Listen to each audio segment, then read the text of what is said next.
그래서 인간은 어떻게 되냐면 개도 마찬가지지만 인간은 굉장히 유기적인 호흡을 하게 됩니다. 그래서 보시면 스케일린과 같은 근육들이 보조를 하게 돼요. 특히 외늑간근과 스케일린 그리고 전거근이 굉장히 중요한 역할을 합니다. 그래서 보시면 흡기, 숨을 들여 마실 때 이 갈비뼈가 올라가게 되죠.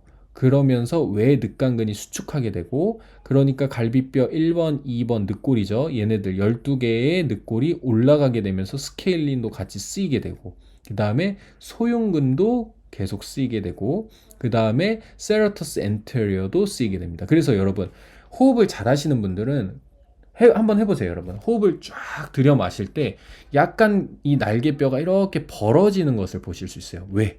세라토스 엔테리어라고 하는 전거근이 함께 흡기를 할 때 보조하면서 도와주기 때문이에요. 그리고 당연히 목에도 수축을 할 수 있겠죠. 그런데 여러분 보세요. 과호흡 봅시다. 과호흡.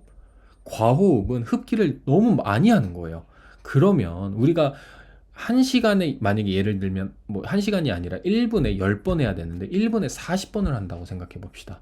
그러면 그만큼 스케일린, 전거근 이런 근육들이 어떨까요? 그 다음 SCM, 흉쇄유돌근 많이 쓰이겠죠. 그래서 얘네들이 피로해지는 겁니다. 그래서 흡기를 한 번 할 때 쭉 크게 하시되 과호흡, 많은 호흡을 하는 것은 좋지 않다라는 것을 이야기를 하는 거죠. 그래서 실제로 과호흡을 하는 사람들, 심하지 않은 사람, 심한 사람, 정말 심한 사람들을 비교했을 때 뭘까요? 하트 레이트도 높고 심박수도 굉장히 높고 점점 그 다음에 스케일링 컨트랙션 즉 23%. 그런데 많이 호흡하고 과호흡이 심한 사람들은 스케일링 컨트랙션이 87%. 과경직이 많이 일어난다라는 겁니다. 그래서 우리가 중요한 것은 이 외늑간근이 잘 사용될수록 사실은 이 스케일링과 같은 보조, 흡기의 보조 근육들은 점점 덜 사용될 가능성이 높아지는 겁니다. 그래서 우리가 외늑간근을 잘 트레이닝할 수 있는 운동을 해야 된다. 여러분 벌써 운동 방법은 알아요. 옆으로 벌어져야 된다. 그렇죠? 이 갈비뼈가 옆으로 벌어지면서 이 횡격막이 아래로 내려가고 그 다음에 호기할 때는 강한 호기를 통해서 얘네들이 쭉 쓰일 수 있도록 하는 형태의 운동을 해야 된다.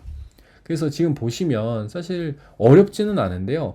우리가 스케일린과 늑간근만 사용하는 경우에는 이런 문제가 됩니다. 그래서 이런 문제는 즉 얘네들은 앞으로 벌어지지만 오히려 복부는 그쵸 횡격막을 쓰지 못하니까 왜? 횡격막과 외늑간근은 같이 쓰여야 되는데 횡격막이 안 쓰이는 경우에 이렇게 복부는 오히려 수축하게 되고 들어가게 되고 그 다음에 이 폐와 갈비뼈만 팽창하게 되는 특히 앞으로 팽창하게 되는 이런 불균형이 발생한다. 호흡의 불균형이 발생한다. 라는 거고요. 그 다음에 다이어프레임만 정말 수축하는 경우도 있어요. 근데 사실은 이거는 뭐 척수를 절개하거나 이런 정말 마비 증상이 있거나 이런 분들한테만 좀 문제가 되는데요. 보시면 이 횡격막만 내려가면서 오히려 사실은 팽창을 해야 되잖아요. 폐가. 그런데 폐가 오히려 줄어드는 아주 희귀한 현상의 호흡 패턴도 만들어낼 수 있다라는 겁니다. 그렇죠? 그러니까 우리들은 무엇을 해야 된다? 호흡을 할 때는 외늑간근이 잘 쓰일 수 있는 형태의 운동을 해야 다른 근육들이 너무 과하게 쓰이지 않을 가능성이 크다라는 것을 이야기를 하는 거죠. 여러분, 이제 마지막인데요. 정말 중요합니다. 여기서 보세요. 복부와 인터코스탈스, 늑간근의 이런 상관관계를 봐야 되는데요. 우리가 숨을 들여 마실 때는 얘네들이 내려가죠. 이 횡격막이 내려가고 그 다음에 늑간근이 수축합니다. 그럴 때 복부는 어떻게 될까요? 그렇죠. 위로 올라가는 거예요. 그러면 어떻게 되냐? 늑간근은 수축, 컨트랙션, 그 다음에 복부 근육, 외복사근, 내복사근, 그 다음에 복직근 이런 것들은 릴렉스입니다. 기랑근이에요, 여러분. 중요합니다. 그러면 보세요. 호흡을 후 내쉴 때는 어떻게 돼요? 여러분 후 내셔보세요. 복부가 계속 팽창하나요?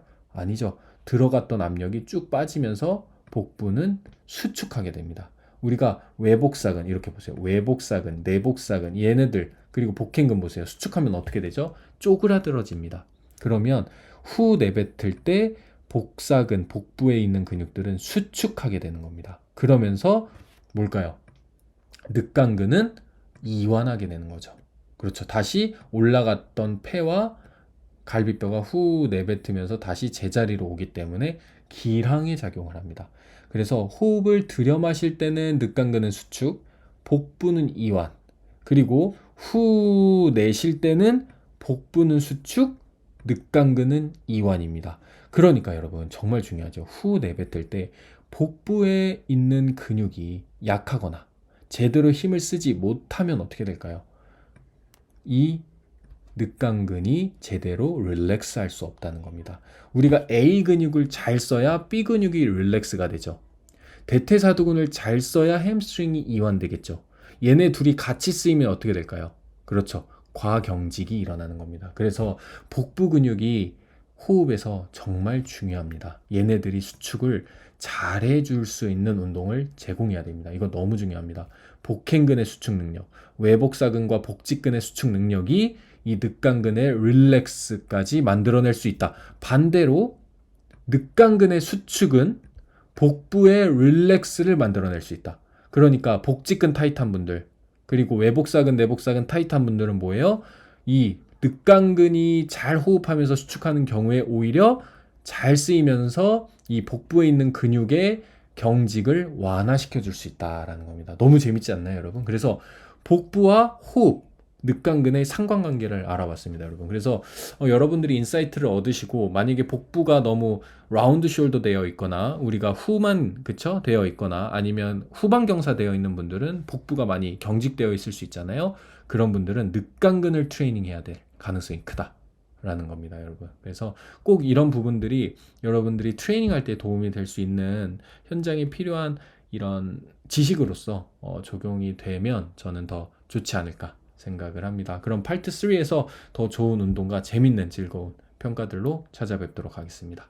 감사합니다.